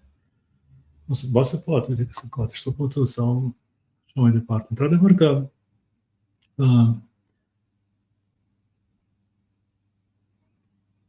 multe lucruri acum noi le avem cumva la îndemână. Nu o să mă rog să aprindă Dumnezeu becul, când eu știu că nu s-a pus pentru răpător. Mă doare o măsea, mă duc și iau un palmin când trece. Nu să mă rog să-mi treacă, că o să pot ruga. Adică sunt multe lucruri care înainte nu erau, acum sunt un pic altfel. Dar nici noi, din păcate, nu mai avem nici smerenia și nici credința respectivă în minunile Dumnezeu. Prea vrem ca Dumnezeu să facă cum vrem noi sau cum vrem noi sau noi ne făcând, de fapt, mai nimic din ce vrea El de la noi. Cert este că gândul ăsta că Dumnezeu nu mai lucrează prin minuni sau în fel și chip cum lucrează Dumnezeu în modul Lui, astăzi, cum lucra altă dată, eu din contră cred că, după cum spune Scriptura, că acolo unde s-a mulțit păcatul, a prisosit harul lui Dumnezeu, eu cred că astăzi Dumnezeu lucrează mult mai mult decât lucra în perioada în care lumea era mult mai așezată decât acum. Dar nu avem noi ochii ca să vedem lucrurile astea. Bun. Și ultima întrebare. Cum să înțelegem și să aplicăm mesajul citatului litera ucide, dar Duhul dă viață? În litera fără Duh. Da, litera dincolo de orice normă, dincolo de orice lege, să spunem așa. Trebuie să fie și niște oameni care judecă lucrurile ținând cont și de anumite circunstanțe. Nu poți aplica legea așa. Cel mai bun exemplu e cu femeia prinsă asupra păcatului, nu? Asupra păcatului căzută în desfrâu. Litera o ucidea. După literă trebuia să fie ucisă cu pietre. Și-a dus la Hristos. Hristos a lăsat un pic litera deoparte și s-a umblat la Duh. Adică dacă dintre voi cineva e nevinovat, să ia primul piatră și să dea. Toți erau vinovați, toți suntem vinovați, toți suntem. Și atunci un pic ai văzut lucrurile un pic altfel și femeia a scăpat, Hristos a iertat-o și a poruncit să mai păcătuiască. La asta se referă. Adică și noi greșim de multe ori, poate și în biserică, când ne îndreptățim. Avem tot felul de canoane, avem tot felul de... Și uităm că toate sunt date ca și sâmbătă. Nu... Sâmbătă dată pentru noi oameni. Nu noi oamenii pentru sâmbătă. La fel și litera, și la fel orice. E vorba despre om, până la urmă, despre... Încă o dată zic, și în biserică este lucrul ăsta. Faci cumva, negociezi, mai lași de la tine, mai... Încerci să găsești o portiță. Și nu cred că Dumnezeu se supără de multe ori pe noi. Nu facem așa. Adică dacă tu vii și dai cu canonul în cap, n-ai făcut nimic. Ai dat canonul, tu te-ai îndreptățit că aici ortodox ești tu, omul ăla s-a pierdut, poate tu și judecat și fiecare merge în treaba lui. Putem greși și aici. Adică trebuie văzut, trebuie explicat și după ăla canonul. Adică și omul, deși poate, dacă realizează că ceea ce faci tu de multe ori așa faci pentru el un lucru, adică o forțare cumva, poate îl miști sufletești. La urmă poate îl câștigi pentru biserică și pentru viața veșnică. Așa trebuie văzut lucrurile astea cu litera. Litera ucide, iar Duhul suflă unde vrea până la urmă. Suflă unde vrea. Și noi ar trebui să fim foarte conștienți de asta, că Dumnezeu ca persoană suflă unde vrea. Poate să alegă pe Abel și nu pe Cain. De ce? Dumnezeu știe. Și o întrebare bonus intrat acum pe final, dar foarte interesantă. Credeți că exagerarea virtuților unor sfinți sau viitori sfinți, umflarea până la compromitere, ce afectează percepția socială, este un păcat, fiind o minciună?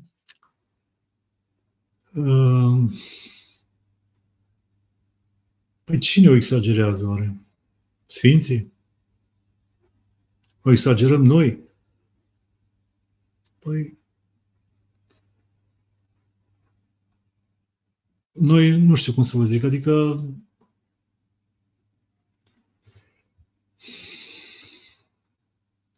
Sfinții sigur nu-și etalează virtuțile, că îți meriți. Noi ceilalți care am cunoscut, putem da o mărturie. Mărturie care, încă o dată zic, e subiectivă.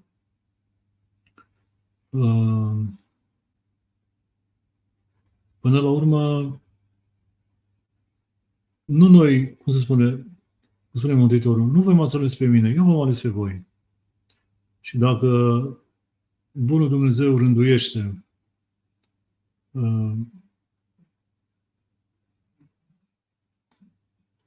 sfințirea unuia sau altuia și vrea să-și nu facă cunoscută nouă ca să nu leacă binecuvântare în biserică,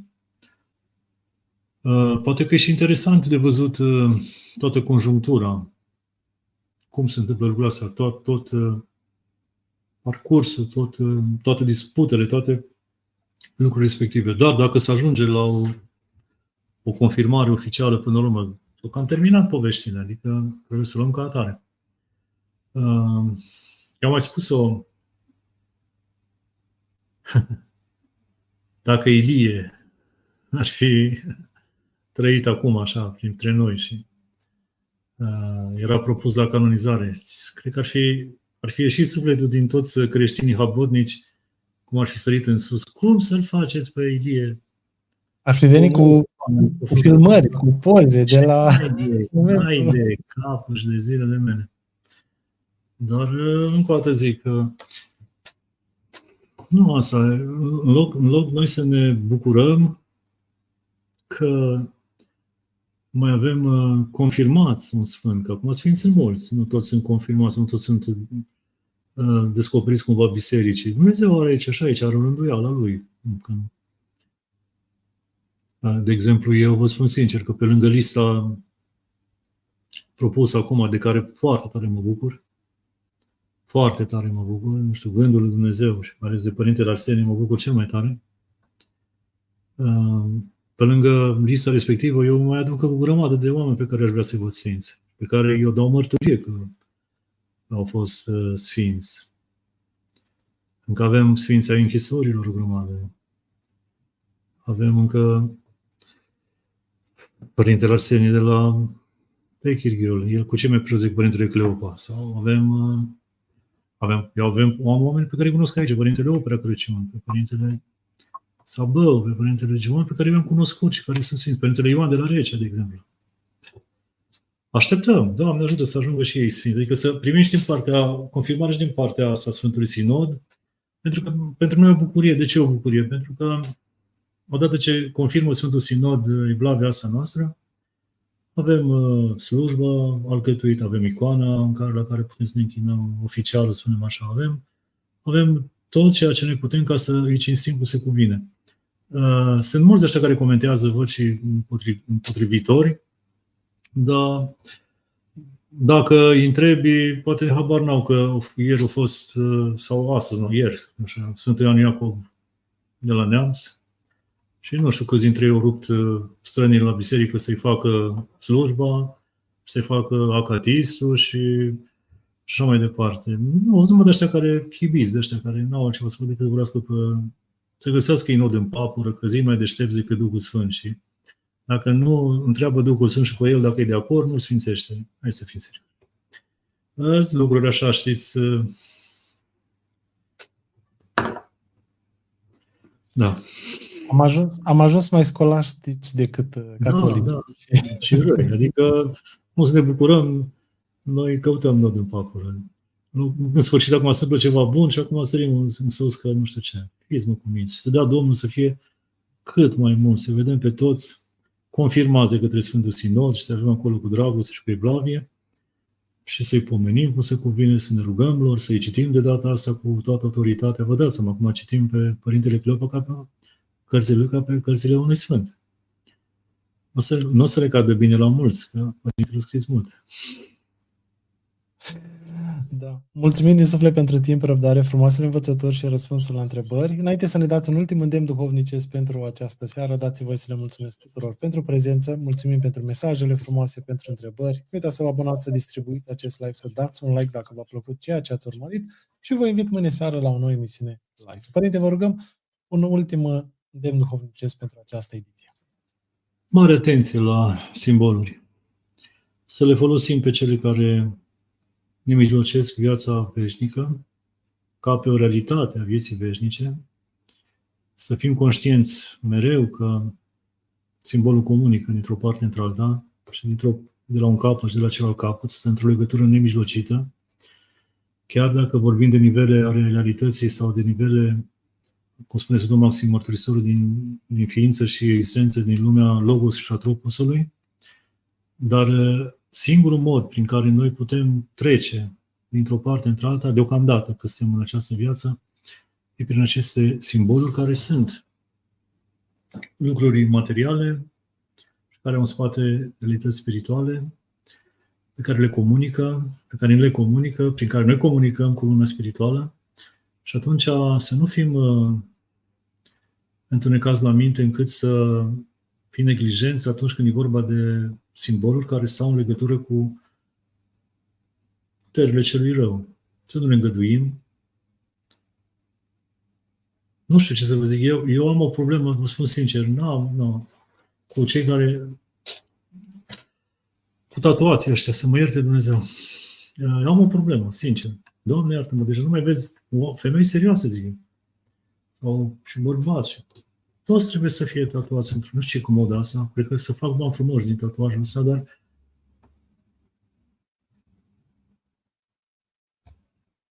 nu știu, îndemn să păstrați trupurile astea așa cum lăsa Bunul Dumnezeu și să le îngrijiți ca pe darul lui Dumnezeu, nu să facem din ele. Nu știu ce mai urmează acum după tatuajele astea. Cred că vine altă modă. Acum am văzut că unii își lățesc urechile, nasurile, buzele, am văzut. Doamne, iartă-mă! Să urățesc. Ne mirăm că nu mai există feminitate și nu mai există masculinitate. Să nu ne mirăm.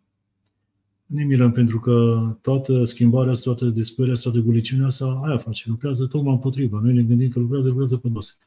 Ar trebui ca lucrurile să fie așa cum l-a rânduit Bunul Dumnezeu, nu impuse, că acum nimeni nu impune lucrul ăsta.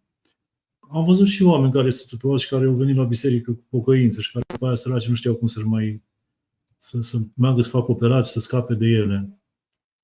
Da, zice că nu se mântuiesc. S-or mântui și ei, da. Pe mine ca și, știți cum e, dacă până acum în auz înjurăturile mă necăjeau așa, ziceam, Doamne iartă-i, sau plecam repede de acolo unde se înjura, o să vorbeau, ori să blestema. Acum și vizual, când intru undeva și văd tatuaje, nu știu cum să fug de acolo. Nu știu ce mă urmează. Da, așa este. Naturalețea a devenit ultimul nivel de sofisticare. Așa e. Da. No. Mulțumim din suflet. Iertați, poate am fost prea... Bine, a fost bine. Mulțumim din suflet, sărut dreapta și noapte. Amin, da.